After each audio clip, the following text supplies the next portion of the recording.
ഇത്ര ദിവസത്തിനുള്ളിൽ ഇറാന്റെ ഭരണകൂടം ദുർബലമാവുകയും നിലം പതിക്കുകയും ചെയ്യും എന്ന ഒരു ധാരണ, ഓൾട്ടർനേറ്റ് അറേഞ്ച്മെൻറ്റിനെ കുറിച്ചുള്ള ഒരു ബ്ലൂ പ്രിൻറ്റ്, ഇതൊന്നുമില്ലാതെ ഇപ്പോൾ ഇതാ അമേരിക്ക ഇറങ്ങി പുറപ്പെട്ടിരിക്കുന്നു എന്ന ഒരു പ്രതീതിയാണ് ഏറ്റവും വൈകി വന്ന ഇൻ്റലിജൻസ് റിപ്പോർട്ടുകൾ സൂചിപ്പിക്കുന്നത്. ഈ യുദ്ധം, അന്തിമമായ ഈ യുദ്ധം ഉണ്ടാകും, ഏത് സമയവും ഉണ്ടാകും. അതിന് തങ്ങൾക്ക് ഒരു പദ്ധതിയുണ്ട്, പ്ലാനുണ്ട്. പ്ലാൻ എ, ബി, സി എന്ന രീതിയിൽ തങ്ങൾ സജ്ജീകരിച്ച് വെച്ചിരിക്കുകയായിരുന്നു എന്ന ഇറാൻ്റെ ക്ലെയിം ഇപ്പോൾ ഏതാണ്ട് ശരിയായി വരുന്നു. അതുകൊണ്ടാണ് ഇറാൻ്റെ ഭരണകൂടത്തെ അട്ടിമറിക്കാൻ കഴിയാതെ പോകുന്നത്. മുജ്തബയെ പോലും എലിമിനേറ്റ് ചെയ്താൽ പോലും there will be another person in charge.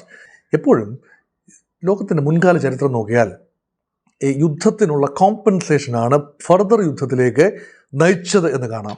Iran വിശ്വസിക്കുന്നു ഇപ്പോൾ യുദ്ധം നിർത്തിവെച്ചാൽ നാളെ വീണ്ടും റീഗ്രൂപ്പ് ചെയ്ത് വന്ന് യുദ്ധം ചെയ്യും. സമാധാനത്തെക്കുറിച്ച് ഒരു വാക്കും ഇറാൻ പറയുന്നില്ല, യുദ്ധ അവസാനത്തെക്കുറിച്ചും പറയുന്നില്ല, ലക്ഷ്യപൂർത്തീകരണത്തെക്കുറിച്ചും പറയുന്നില്ല. ഇറാൻ കാര്യമായി ഒന്നും പറയുന്നില്ല. ഇറാൻ അവരുടെ ജോലിയുമായി മുന്നോട്ട് പോകുന്നു. ഇസ്രയേൽ എന്ന രാജ്യം യുദ്ധം അവസാനിപ്പിക്കാൻ ആഗ്രഹിക്കുകയില്ല. പരമാവധി പ്രഹരം, ആഴ്ചകളോ മാസങ്ങളോ വർഷങ്ങളോ നീണ്ടു നിൽക്കുന്ന പരമാവധി പ്രഹരത്തിലൂടെ ഒരു കാലത്തും ഇറാൻ ഇസ്രയേലിനെ ഇനി ആക്രമിക്കാനോ നാശനഷ്ടം വരുത്താനോ തയ്യാറാവാത്ത രീതിയിൽ നടുവൊടിക്കുക. ഡോക്ടർ മോഹൻ വർഗീസ് ഒപ്പം ചേരുകയാണ്. ഇന്നലെ റോയിട്ടേഴ്സ് വാർത്താ ഏജൻസിയുടെ ഒരു റിപ്പോർട്ട് പുറത്തു വന്നിരുന്നു. ഇറാനിലെ ഭരണ നേതൃത്വം ശക്തമായി തന്നെ തുടരുകയാണ് എന്നും സമീപഭാവിയിലൊന്നും തകരാൻ സാധ്യതയില്ല എന്നും US രഹസ്യാന്വേഷണ വിഭാഗത്തിൻ്റെ വിലയിരുത്തൽ ഉണ്ട് എന്നാണ് ആ റിപ്പോർട്ടിൽ പറഞ്ഞിരുന്നത്. ഒരേ സ്വഭാവത്തിൽ വിശകലനം നൽകുന്ന ധാരാളം രഹസ്യാന്വേഷണ റിപ്പോർട്ടുകൾ ലഭ്യമാണ് എന്ന് സ്രോതസ്സുകളിലൊന്ന് പറഞ്ഞതായും റോയിട്ടേഴ്സിൻ്റെ ആ റിപ്പോർട്ടിൽ സൂചിപ്പിച്ചിട്ടുണ്ട്. അതിലൊന്ന്, ഇറാനിയൻ ഭരണകൂടം തകർച്ചയുടെ വക്കിലല്ല എന്നും ഇറാനിയൻ ജനതയുടെ മേൽ അവർക്ക് ഇപ്പോഴും പൂർണ്ണ നിയന്ത്രണമുണ്ട് എന്നതുമാണ്. ആയത്തുള്ള അലി ഖമനയി കൊല്ലപ്പെട്ടതിന് ശേഷവും ഇറാന്റെ രാഷ്ട്രീയ നേതൃത്വത്തിന്റെ കരുത്ത് രഹസ്യാന്വേഷണ വിഭാഗം ഈ റിപ്പോർട്ടിൽ എടുത്തു കാണിച്ചിട്ടുണ്ട് എന്നാണ് പറയുന്നത്. ഇതിൽ നിന്നും എന്താണ് വായിച്ചെടുക്കേണ്ടത്? ഇത്രയും നാശനഷ്ടം അമേരിക്കയും ഇസ്രയേലും ഇറാനിൽ വരുത്തിയിട്ടും അതൊന്നും ഇറാനെ അസ്ഥിരപ്പെടുത്താൻ കഴിഞ്ഞില്ല എന്നാണോ? ഇറാന്റെ ഈ ഒരു നിലനിൽപ്പിന് കാരണം എന്താണ്? ആധുനിക യുദ്ധത്തിൽ ഇൻ്റലിജൻസ് ഇൻപുട്ട് വളരെ പ്രധാനമാണ്. ഇറാനെതിരെ അമേരിക്കയും ഇസ്രയേലും യുദ്ധത്തിനിറങ്ങി പുറപ്പെട്ടപ്പോൾ കൃത്യമായ ഇൻ്റലിജൻസ് ലഭിച്ചിരുന്നു എന്നതായിരുന്നു ലോകം വിശ്വസിച്ചിരുന്നത്. കാരണം അമേരിക്കയെ പോലെ രാജ്യം വെറുതെ ഒരു സാഹസത്തിന് മുതിരില്ല. ഇത്ര ദിവസത്തിനുള്ളിൽ ഇറാൻ്റെ ഭരണകൂടം ദുർബലമാവുകയും നിലം പതിക്കുകയും ചെയ്യും എന്ന ഒരു ധാരണ, ഓൾട്ടർനേറ്റ് അറേഞ്ച്മെൻറ്റിനെ കുറിച്ചുള്ള ഒരു ബ്ലൂ പ്രിൻറ്റ്, ഇതൊന്നുമില്ലാതെ ഇപ്പോൾ ഇതാ അമേരിക്ക ഇറങ്ങി പുറപ്പെട്ടിരിക്കുന്നു എന്ന ഒരു പ്രതീതിയാണ് ഏറ്റവും വൈകി വന്ന ഇൻ്റലിജൻസ് റിപ്പോർട്ടുകൾ സൂചിപ്പിക്കുന്നത്. അതാണ് റോയിട്ടേഴ്സ് ഉൾപ്പെടെയുള്ള വാർത്താ ഏജൻസികൾ ഇപ്പോൾ പുറത്ത് കൊണ്ടുവന്നിരിക്കുന്നത്. നോക്കൂ, ഇറാൻ്റെ ഒരു ഭരണ സംവിധാനം ഇറാൻ്റെ പുറത്ത് നിന്നുകൊണ്ട് മനസ്സിലാക്കാൻ വളരെ ബുദ്ധിമുട്ടാണ്. അപ്പോൾ ഇറാൻ്റെ അകത്ത് നിന്ന് കിട്ടുന്ന ചാരന്മാർ നൽകുന്ന technical and other human intelligence inputs, ഇത് അവലോകനം ചെയ്തുകൊണ്ടാണ് തീർച്ചയായും വിദേശ ഏജൻസികൾ അമേരിക്കയ്ക്കും ഇസ്രയേലിനും യുദ്ധപദ്ധതികൾ ആസൂത്രണം ചെയ്യാൻ കഴിയുന്നത്. പക്ഷെ അതനുസരിച്ച് ഒന്നാം ദിവസം 1-ാം മണിക്കൂറിൽ സംഭവിച്ച ഒരു അത്യുഗ്രനാക്രമണം, അതുകൊണ്ട് ഒരു 70% ഒബ്ജക്റ്റീവ് നിറവേറി. അതായത് top leadership gone in just a minute. അത് പോയി കഴിഞ്ഞു. അങ്ങനെയെങ്കിൽ എങ്ങനെയാണ് കോർഡിനേഷൻ നടക്കുക? ഒരു ഓൾട്ടർനേറ്റ് സംവിധാനം പോലും ഉണ്ടാകാത്ത രീതിയിൽ സൈന്യത്തിൻ്റെയും ആണവ പദ്ധതിയുടെയും രാഷ്ട്രീയ വ്യവസ്ഥിതിയുടെയും എന്തിന് മത നേതൃത്വത്തിൻ്റെയും ഏറ്റവും ഉന്നതരായ ആളുകൾ ഒറ്റയടിക്ക് എലിമിനേറ്റഡ് ആകുമ്പോൾ ഇവിടെ എല്ലാം തന്നെ റീപ്ലേസ്മെൻറ്റിനെ കണ്ടെത്തുക എന്നത് ഒരു ഭഗീരഥ പ്രയത്നമായിരിക്കും എന്നതായിരുന്നു അമേരിക്കയുടെ ഒരു നില, ഒരു ചിന്ത. പക്ഷേ അങ്ങനെയല്ല. ഒരു യുദ്ധത്തിലും ഒരു യഥാർത്ഥത്തിൽ ഗ്രൗണ്ട് റിയാലിറ്റീസ് എന്ന് പറയുന്നത് എങ്ങനെയെല്ലാം നോക്കിയാലും അതൊന്നും തന്നെ പ്രീഎംപ്റ്റ് ചെയ്യാനോ മുൻകൂട്ടി ചില ധാരണകളിലെത്താനോ കഴിയില്ല എന്നതിൻ്റെ ഉദാഹരണമാണ് ഇറാൻ ഇപ്പോഴും ഭരണതലത്തിൽ സെയിം സംവിധാനം, നേതൃത്വം മാറി പലയിടങ്ങളിലും IRGCയുടെ തലപ്പത്ത് മാറ്റം ഉണ്ടായി. പരമോന്നത നേതാവായി മുജ്തബ ഖൊമൈനി വരുന്നു. അതുപോലെ പല അഴിച്ചുപണികളും അവിടെ സംഭവിക്കുന്നു. പക്ഷേ അതിനർത്ഥം വ്യക്തമായി ഈ യുദ്ധം, അന്തിമമായ ഈ യുദ്ധം ഉണ്ടാകും, ഏത് സമയവും ഉണ്ടാകും. അതിന് തങ്ങൾക്ക് ഒരു പദ്ധതിയുണ്ട്, പ്ലാനുണ്ട്. പ്ലാൻ എ, ബി, സി എന്ന രീതിയിൽ തങ്ങൾ സജ്ജീകരിച്ച് വെച്ചിരിക്കുകയായിരുന്നു എന്ന ഇറാൻ്റെ ക്ലെയിം ഇപ്പോൾ ഏതാണ്ട് ശരിയായി വരുന്നു. അതുകൊണ്ടാണ് ഇറാൻ്റെ ഭരണകൂടത്തെ അട്ടിമറിക്കാൻ കഴിയാതെ പോകുന്നത്. ഇപ്പോൾ ആയത്തുള്ള അലി ഖൊമേനിയുടെ മകൻ മുജ്തബയ്ക്ക് പരിക്കേറ്റു എന്നതാണ് ഒരു റിപ്പോർട്ട്. പക്ഷേ പരിക്കേറ്റു, അത്യാസന്ന നിലയിലാണ് എന്നതൊക്കെ തള്ളിക്കളഞ്ഞുകൊണ്ട് അമേരിക്കൻ പ്രസിഡന്റ് തന്നെ സ്ഥിരീകരണം നൽകിയിരിക്കുന്നു. ഒരുപക്ഷെ പരിക്കേറ്റിട്ടുണ്ടാകാം, പക്ഷേ അദ്ദേഹം ആരോഗ്യവാനായി ഇപ്പോഴും ജീവിച്ചിരിക്കുന്നു എന്ന് തന്നെയാണ് അമേരിക്കയുടെ ലേറ്റസ്റ്റ് നിഗമനം. അങ്ങനെയെങ്കിൽ മുജ്തബയെ പോലും എലിമിനേറ്റ് ചെയ്താൽ പോലും there will be another person in charge.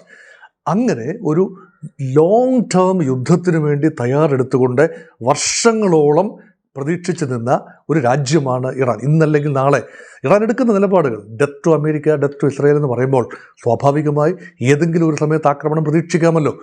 അത് പ്രതീക്ഷിച്ചു. അതുകൊണ്ട് പൂർണ്ണമായ ക്രംബ്ലിംഗ് എന്നത് ഇപ്പോൾ പ്രത്യക്ഷത്തിൽ കാണാനില്ല. ഒരു പൂർണ്ണമായി ഭരണകൂടം ക്രംബിൾ ചെയ്യുന്നത് കാണാനില്ല, വ്യവസ്ഥകൾ ക്രംബിൾ ചെയ്യുന്നത് കാണാനില്ല. വൻതോതിലുള്ള ജനകീയ പ്രക്ഷോഭങ്ങൾ കണ്ട മാസമായിരുന്നു ഡിസംബർ ജനുവരി മാസങ്ങൾ. ഡിസംബർ അവസാനം, ഡിസംബർ 28 മുതൽ ജനുവരി ഒരു 12-13 വരെ വലിയ രീതിയിലുള്ള പബ്ലിക് അപ്രൈസിങ്, യുദ്ധസമയത്ത് കാര്യമായ ഒരു പ്രക്ഷോഭവും അവിടെ ഇറാനിൽ കണ്ടില്ല. അതിനർത്ഥമെന്ന് പറയുന്നത് വാർ സെർവ്സ് ആസ് എ റാലിയിങ് പോയിന്റ്. ഭരണകൂടത്തിനും മതഘടനകൾക്കും ഇറാൻ്റെ വ്യവസ്ഥിതിക്കും എല്ലാം തന്നെ ഒരു തരത്തിൽ പറഞ്ഞാൽ തൽക്കാലത്തേക്കെങ്കിലും ആത്യന്തികമായി പിന്തുണയായി അതിനെ വിശകലനം ചെയ്യാനാവില്ല. ജനം ഒരു യുദ്ധസമയത്ത് വംശീയവും വർഗീയവും ഭാഷാപരവും സാംസ്കാരികവുമായ വൈവിധ്യങ്ങളെ മാറ്റി നിർത്തിക്കൊണ്ട് ഗവൺമെൻറ്റിന് പിന്നിൽ, ആ ഘടനയ്ക്ക് പിന്നിൽ അണിനിരക്കുന്ന ഒരു കാഴ്ച. ഇതൊരു പക്ഷേ അമേരിക്കയെ സംബന്ധിച്ചിടത്തോളം കാൽക്കുലേറ്റ് ചെയ്തതിന് നേരെ വിപരീതമാണ്. അമേരിക്ക ഒരു പക്ഷേ കാൽക്കുലേറ്റ് ചെയ്തത് ജനങ്ങൾ, ഒരു യുദ്ധം വരുമ്പോൾ ജനങ്ങൾ തെരുവിലിറങ്ങും, വലിയ രീതിയിൽ പ്രക്ഷോഭം സംഭവിക്കും, അവർ തന്നെ അധികാരം എങ്ങനെയെങ്കിലും ഏറ്റെടുക്കും. ഈ മറ്റ് അട്ടിമറികളൊക്കെയാണ് സമീപകാലത്ത് നടന്ന ജനകീയ പ്രക്ഷോഭങ്ങളെല്ലാം ആയിരിക്കും മനസ്സിൽ. പക്ഷേ അവിടെ ഒന്നും ഇതുപോലൊരു യുദ്ധ സാഹചര്യം ഉണ്ടായില്ല. ശ്രീലങ്കയിലും പാകിസ്ഥാനിലും നേപ്പാളിലും ബംഗ്ലാദേശിലും ഒന്നും സമാനമായ യുദ്ധ സാഹചര്യം ഉണ്ടായിരുന്നില്ല എന്നുകൂടി ഓർക്കണം. അവിടെയാണ് അമേരിക്കയുടെ കണക്ക് കൂട്ടൽ പിഴച്ചോ എന്ന സംശയം തോന്നുന്നത്. മറ്റൊരു കാര്യമുള്ളത്, ഈ ഒമാൻ ഭരണകൂടത്തിന്റെ നിർണായക ഇടപെടലിന് പിന്നാലെ ലോകത്തെ ആശങ്കയിലാഴ്ത്തിയ ഇറാൻ ഇസ്രായേൽ യുദ്ധം അവസാനിക്കുന്നു എന്നതിന്റെ സൂചനകൾ ഇന്നലെ പുറത്തു വന്നിരുന്നു. പക്ഷേ ഇറാൻ വിട്ടുവീഴ്ചയ്ക്കില്ല എന്ന് ഉറച്ചു നിൽക്കുന്നു എന്ന് തോന്നിപ്പിക്കുന്ന സംഭവങ്ങളാണ് പിന്നീടുണ്ടായത്. ഇറാഖിൽ അമേരിക്കയുടെ കപ്പൽ പോലും ആക്രമിച്ചു. സംഘർഷം അവസാനിപ്പിക്കുന്നതിനായി 3 നിബന്ധനകളാണ് ഇറാൻ മുന്നോട്ട് വെച്ചത്. ഇറാന്റെ നിയമാനുസൃത അവകാശങ്ങൾ അംഗീകരിക്കുക, യുദ്ധനഷ്ടപരിഹാരം നൽകുക, ഭാവിയിൽ ഒരു ആക്രമണം ഉണ്ടാകില്ലെന്ന് അന്താരാഷ്ട്ര തലത്തിൽ ഗ്യാരണ്ടി നൽകുക എന്നിവയായിരുന്നു പ്രസിഡന്റ് മസൂദ് പെസഷ്കിയാൻ മുന്നോട്ട് വെച്ച 3 നിബന്ധനകൾ. ഇതൊക്കെ നോക്കുമ്പോൾ യുദ്ധം അവസാനിക്കുന്നതിനുള്ള ലക്ഷണങ്ങൾ കാണുന്നില്ല എന്നാണോ? ഒരു രീതിയിലുമുള്ള യുദ്ധാവസാന സൂചനകൾ ഇപ്പോൾ പ്രത്യക്ഷമല്ല. അതുമാത്രമല്ല, ഈ കടുത്ത നിബന്ധനകൾ എന്ന് പറയുന്നത് തന്നെ യുദ്ധം അവസാനിപ്പിക്കാൻ തങ്ങൾ തയ്യാറാണ്. പക്ഷെ ഇതാ നിബന്ധനകൾ അമേരിക്കയ്ക്കോ ഇസ്രായേലിനോ ഒരിക്കലും അംഗീകരിക്കാൻ ആവാത്ത നിബന്ധനകളാണ് മുജ്തബ ഖൊമേനി നയിക്കുന്ന ഭരണകൂടം മുന്നോട്ട് വെച്ചിരിക്കുന്നത്. മസൂദ് പെസഷ്കിയാൻ അത് കൃത്യമായി കഴിഞ്ഞ ദിവസം ലിസ്റ്റ് ചെയ്യുകയും ചെയ്തു. കഴിഞ്ഞ 24 മണിക്കൂറിനുള്ളിൽ ഒരുപാട് സംഭവങ്ങൾ സംഭവിച്ചു. അതിൽ ഒമാൻ്റെ ഭാഗത്തു നിന്ന് വന്ന ഒരു മധ്യസ്ഥ ശ്രമമുണ്ട്. ലോകത്തിന് പലയിടങ്ങളിലും റഷ്യയുടെ മധ്യസ്ഥ ശ്രമം, അമേരിക്കയുമായി ചേർന്ന് ചില കാര്യങ്ങളിൽ സംസാരമുണ്ടായി. ഇതിൻ്റെ എല്ലാം പശ്ചാത്തലത്തിലാണ് ഇറാൻ കൃത്യമായ ചില നിർദ്ദേശങ്ങൾ മുന്നോട്ട് വച്ചിരിക്കുന്നു. ഇറാൻ്റെ പരമാധികാരം, അഖണ്ഡത പൂർണ്ണമായി അമേരിക്കയും ഇസ്രായേലും അംഗീകരിക്കണം. ഇതാണ് ഒരു നിബന്ധന. ഇത് യുദ്ധസമയത്ത് അത് അംഗീകരിക്കുക എന്ന് പറഞ്ഞാൽ അതിനർത്ഥം ആക്രമണം നിർത്തിവെക്കുക എന്ന് തന്നെയാണ്. അപ്പോൾ അതിപ്പോൾ ചില ലക്ഷ്യങ്ങൾ കൈവരിക്കാതെ ഭരണകൂടം മാറുക എന്ന ലക്ഷ്യമാണ് അമേരിക്കയുടെയും ഇസ്രായേലിൻ്റെ മുന്നിലെങ്കിൽ, അപ്പോൾ ഉടനടി ഇറാൻ്റെ അഖണ്ഡത, ഇറാനെ പിടിച്ചെടുക്കുക എന്നതല്ല, മറിച്ച് അഖണ്ഡത എന്ന് പറയുന്നത് ഇറാൻ എന്ന രാജ്യം ആക്രമണ വിധേയമാകാതെ ഇരിക്കുക. ഇതാണ് ഒരു നിബന്ധന. 2, ഭാവിയിൽ ഒരിക്കൽ പോലും ഇറാൻ ആക്രമിക്കപ്പെടില്ല എന്ന ലിഖിതമായ ഡ്രാഫ്റ്റ് ഡിക്ലറേഷൻ ഉണ്ടാവണം. അത് വളരെ ബുദ്ധിമുട്ടാണ്. ഒരു രാജ്യം ഇനി മേലാൽ ഞങ്ങൾ ആക്രമിക്കില്ല എന്ന് പറഞ്ഞാൽ ഇപ്പോൾ ആക്രമിച്ചതിൽ തങ്ങൾ ഖേദിക്കുന്നു എന്ന് അമേരിക്കയും ഇസ്രായേലും പറയുന്നതിന് തുല്യമായിരിക്കും. അതുകൊണ്ട് അങ്ങനെ ഒരു ഇനി ആക്രമിക്കില്ല എന്ന് പറഞ്ഞാൽ ആണവ പദ്ധതിയുമായി ഇറാൻ മുന്നോട്ട് പോയാൽ ഇനിയും ആക്രമിക്കും. ഇതാണ് അമേരിക്കൻ നയം, ഇസ്രായേലി നയം. ഏതെങ്കിലും രീതിയിൽ പ്രകോപനം സൃഷ്ടിച്ചാൽ ഇനി ആക്രമിക്കും. ഏതെങ്കിലും രാജ്യത്തോട് യുദ്ധമില്ലാ കരാറൊക്കെ മുൻകാലങ്ങളിൽ എത്തിയിട്ടുണ്ട്. പക്ഷേ ഇറാനെതിരെ അങ്ങനെ ആക്രമണമില്ലാ കരാർ, അതും ഡ്രാഫ്റ്റ് റിപ്പോർട്ട് എന്ന രീതിയിൽ ഒരിക്കലും പാശ്ചാത്യ രാജ്യങ്ങൾക്ക് അല്ലെങ്കിൽ അമേരിക്കയ്ക്കോ ഇസ്രായേലിനോ നൽകാനാവില്ല എന്നതും നമുക്കറിയാം.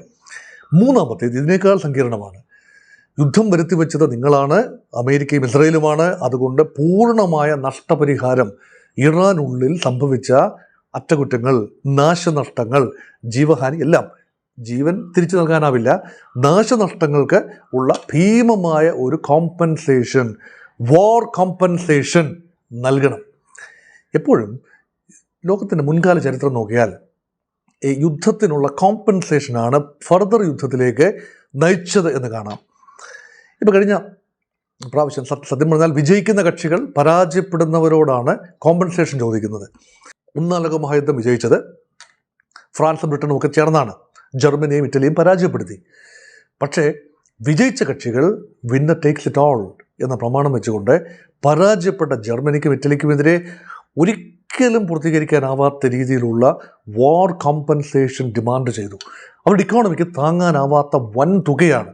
അപ്പം ജയിച്ച ശക്തികളാണ് തോറ്റവരോട് നഷ്ടപരിഹാരം ചോദിക്കുന്നത്. ഇവിടെ സംഭവിക്കുന്നത് എന്താണ്? അമേരിക്ക പറയുന്നു തങ്ങൾ ജയിച്ചു കഴിഞ്ഞു എന്ന് പറയുന്നു. ഇറാൻ പറഞ്ഞു തങ്ങൾ പരാജയപ്പെട്ടിട്ടില്ല എന്ന് പറയുന്നു. ഇപ്പോൾ ഇറാൻ അമേരിക്കയോട് നഷ്ടപരിഹാരം ചോദിച്ചിരിക്കുകയാണ്. കാരണം അമേരിക്കയാണ് ആക്രമിച്ചത്. ഒന്നാം ലോക മഹായുദ്ധത്തിൽ ജർമ്മനിയാണല്ലോ ആക്രമിച്ചത്. അതുകൊണ്ട് ആക്രമിച്ച രാജ്യം നഷ്ടപരിഹാരം തരണം എന്ന ഒരു ലളിത യുക്തി അല്ലെങ്കിൽ ആകമാന ഒരു ലോജിക് അതായിരിക്കാം ഇറാനെ കൊണ്ട് അങ്ങനെ ഒരു കാര്യം. അങ്ങനെയെങ്കിൽ അമേരിക്കൻ ജനതയോട്, അമേരിക്കൻ നികുതിദായകനോട് ഡൊണാൾഡ് ട്രംപ് മാപ്പ് പറയേണ്ടി വരും. അങ്ങനെയല്ലേ? ഒന്ന് ആലോചിച്ച് നോക്കൂ. അതായത് എന്തിനീ യുദ്ധം? യുദ്ധത്തിൽ എത്തി, യുദ്ധം ഉദ്ദേശ ലക്ഷ്യങ്ങൾ നേടിയില്ല, ആ ഭരണകൂടം അവിടെ തന്നെ നിലനിൽക്കുന്നു, ഒരുപാട് നാശനഷ്ടങ്ങളുണ്ടായി, ജീവഹാനി ഉണ്ടായി. അതിന് നഷ്ടപരിഹാരം അങ്ങോട്ട് കൊടുക്കണം. അപ്പം യുദ്ധത്തിന് ചിലവായ തുക, മറ്റ് നാശനഷ്ടങ്ങൾ, അമേരിക്കയുടെ ഭാഗത്തുണ്ടായ ചെറിയ തോതിലെങ്കിലും 7-8 അമേരിക്കൻ ട്രൂപ്സ് മരണപ്പെട്ടു, അതിനുള്ള പ്രശ്നം. അതിനോടൊപ്പം തന്നെ ഇറാന് നഷ്ടപരിഹാരം. ഒരിക്കലും അമേരിക്ക ഇറാന് നഷ്ടപരിഹാരം കൊടുക്കില്ല. ഇസ്രായേലും അമേരിക്കയും ഇറാന് നഷ്ടപരിഹാരം കൊടുക്കില്ല എന്ന് അറിഞ്ഞുകൊണ്ട് തന്നെയാണ് ഒട്ടും പ്രായോഗികമല്ലാത്ത, ഒട്ടും സാധ്യമല്ലാത്ത, പൂർത്തീകരിക്കാൻ ഒരു സാധ്യതയുമില്ലാത്ത ഇങ്ങനെയുള്ള 3 നിബന്ധനകൾ മസൂദ് പെസഷ്കിയാൻ മുന്നോട്ട് വെച്ചത്. അതിനർത്ഥം യുദ്ധം അവസാനിപ്പിക്കാൻ ഇറാൻ ആഗ്രഹിക്കുന്നില്ല. നിങ്ങൾ തുടങ്ങി വെച്ചു, നിങ്ങൾക്ക് അത് അവസാനിപ്പിക്കാനാവില്ല, ഞങ്ങൾ തീരുമാനിക്കുന്നിടത്ത് കാര്യങ്ങൾ കൊണ്ടുചെന്ന് എത്തിക്കും എന്ന ഇറാൻ്റെ പ്രസ്താവന മറ്റൊരു രൂപത്തിൽ, ഒട്ടും നടക്കാത്ത ചില ഡിമാൻഡ്സിൻ്റെ രൂപത്തിൽ വെളിയിൽ വരികയാണ്. അതിനർത്ഥം എന്താണ്? ഈ യുദ്ധം പരമാവധി തുടർന്നു പോകാൻ ഇറാൻ ആഗ്രഹിക്കുന്നു. അങ്ങനെ അപരിഹാര്യമായ നഷ്ടം സഹിച്ചുകൊണ്ട് അറബ് രാജ്യങ്ങളും അമേരിക്കയും മുഖം നഷ്ടപ്പെട്ട് ആത്യന്തികമായി പിൻവലിയാൻ, മാസങ്ങൾക്ക് ശേഷം പിൻവലിയാൻ നിർബന്ധിതരാകുന്ന ഒരു സാഹചര്യമാണ് ആത്യന്തികമായി ഇറാന് സുരക്ഷ നൽകുന്നത് എന്ന ഇറാൻ്റെ ഒരു ചിന്ത. അതെന്തുകൊണ്ടാണ്? ഇറാൻ വിശ്വസിക്കുന്നു ഇപ്പോൾ യുദ്ധം നിർത്തിവെച്ചാൽ നാളെ വീണ്ടും റീഗ്രൂപ്പ് ചെയ്ത് വന്ന് യുദ്ധം ചെയ്യും. പക്ഷേ യുദ്ധത്തിലൂടെ ഇറാനെ പരാജയപ്പെടുത്താനേ ആവില്ല.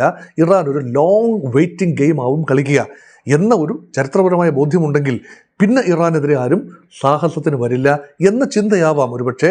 യുദ്ധം നീണ്ടോട്ടെ, നാശനഷ്ടങ്ങൾ ഉണ്ടായിക്കോട്ടെ, അറബ് രാജ്യങ്ങളെ പിണക്കിയാലും സാരമില്ല, ആത്യന്തികമായി ഇറാൻ എന്ന രാജ്യത്തിന് നിലനിൽപ്പുണ്ടാകണമെങ്കിൽ പരമാവധി കഠിനമായ ഉപാധികൾ വെച്ചുകൊണ്ട് ഈ യുദ്ധം അവസാനിപ്പിക്കാതെ തങ്ങൾ കണ്ണിമ ചിമ്മുന്നില്ല എന്ന് ലോകത്തോട് പറഞ്ഞുകൊണ്ട് നീട്ടിയെടുക്കാനുള്ള ശ്രമമാണ് നടക്കുന്നത്. മറ്റൊരു കാര്യമുള്ളത്, ഈ പറയുന്നതിൽ ഉറച്ചു നിൽക്കാതെ മാറ്റി പറയുന്ന ട്രംപിന്റെ വാക്കുകൾക്ക് അധികം വിശ്വാസ്യതയില്ല. എങ്കിൽ കൂടി ഇറാനിലെ യുദ്ധത്തിൽ തങ്ങൾ ജയിച്ചുവെന്നും എങ്കിലും ജോലി പൂർത്തിയാക്കാൻ US സൈന്യം അവിടെ തുടരുകയാണ് എന്നുമായിരുന്നു ട്രംപിന്റെ കഴിഞ്ഞ ദിവസത്തെ പ്രസ്താവന.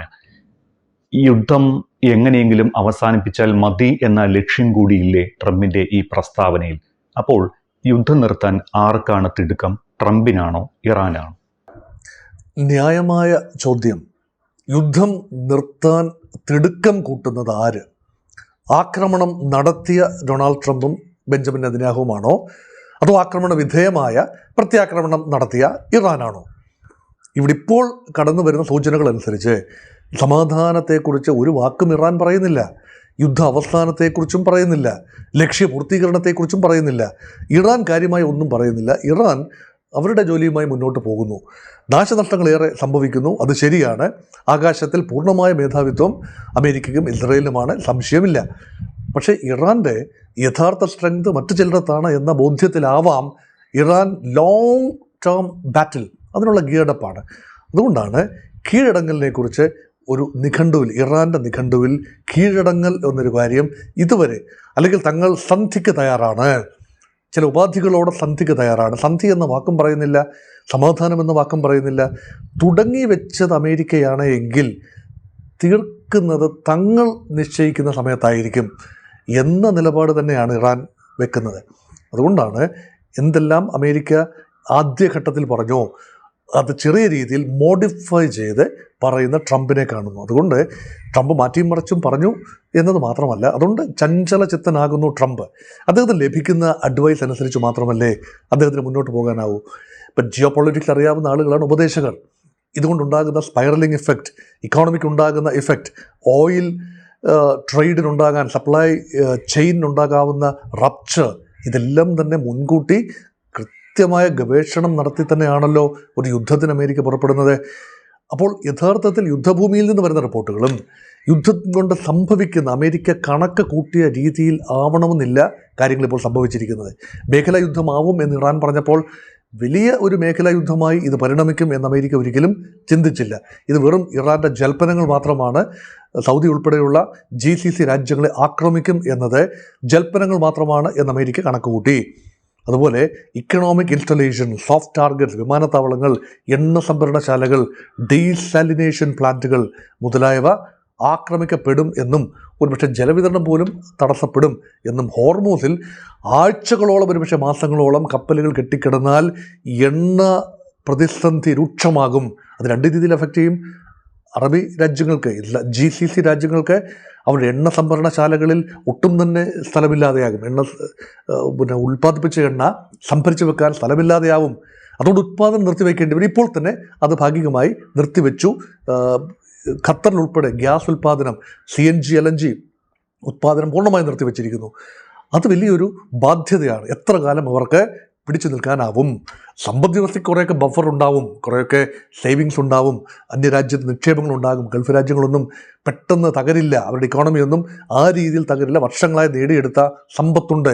പക്ഷേ ഇൻവെൻട്രീസ് പെരുകുമ്പോൾ, ഒരു രീതിയിലുള്ള എക്കണോമിക് ആക്ടിവിറ്റീസ് ഇല്ലാതെ വരുമ്പോൾ, സപ്ലൈ എത്താതെ വരുമ്പോൾ, ഹോർമോസ് കടലെടുപ്പ് കടന്ന് സപ്ലൈ ആര് കൊണ്ടുവരും?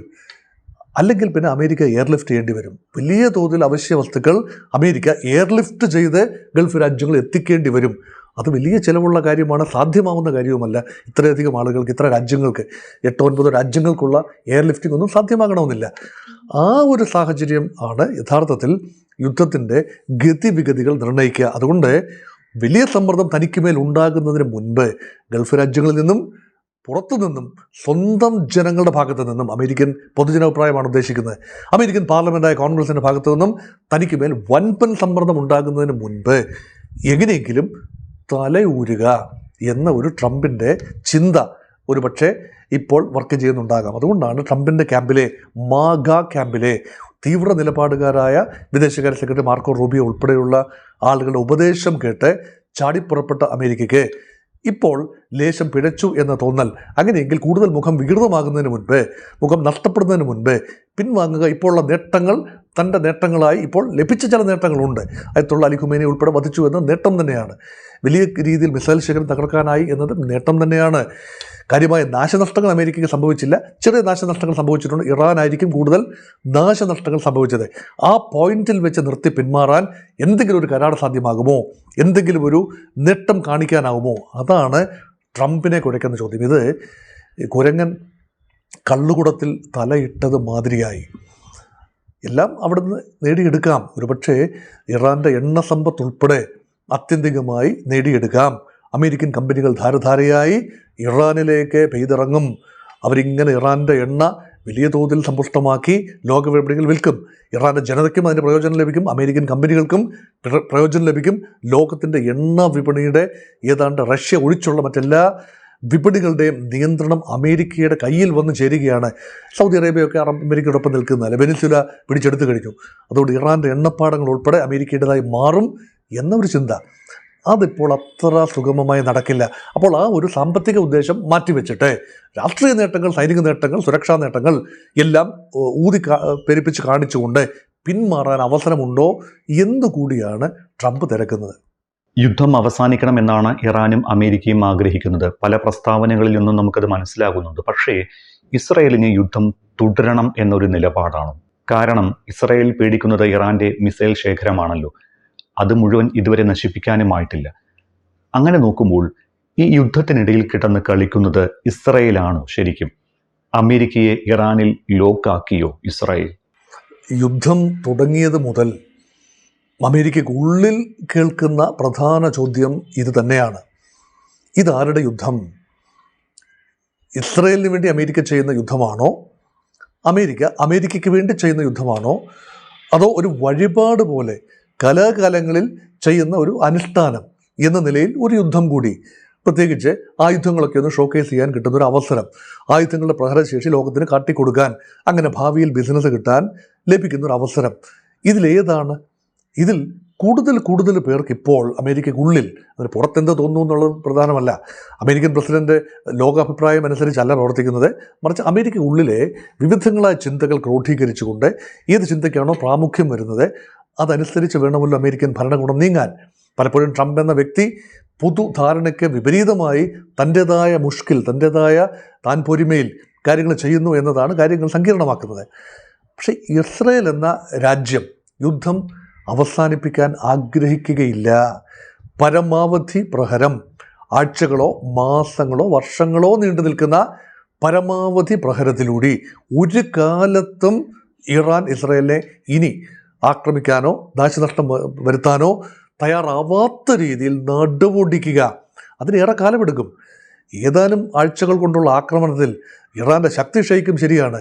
ഒരുപക്ഷെ ആണവ വിപത്തുണ്ടാവില്ല, മിസൈൽ ശേഖരം അപ്പോഴും ഉണ്ടാകും, മിസൈൽ സാങ്കേതികവിദ്യ ഉണ്ടാകും, റഷ്യയുടെ സഹകരണം ഉണ്ടാകും, ചൈനയുടെ പിന്തുണയുണ്ടാകും. ഇറാന് വീണ്ടും വലിയ രാജ്യമാണ്, വലിയ സമ്പത്താണുള്ളത് ഇറാന്. എണ്ണയുണ്ട്.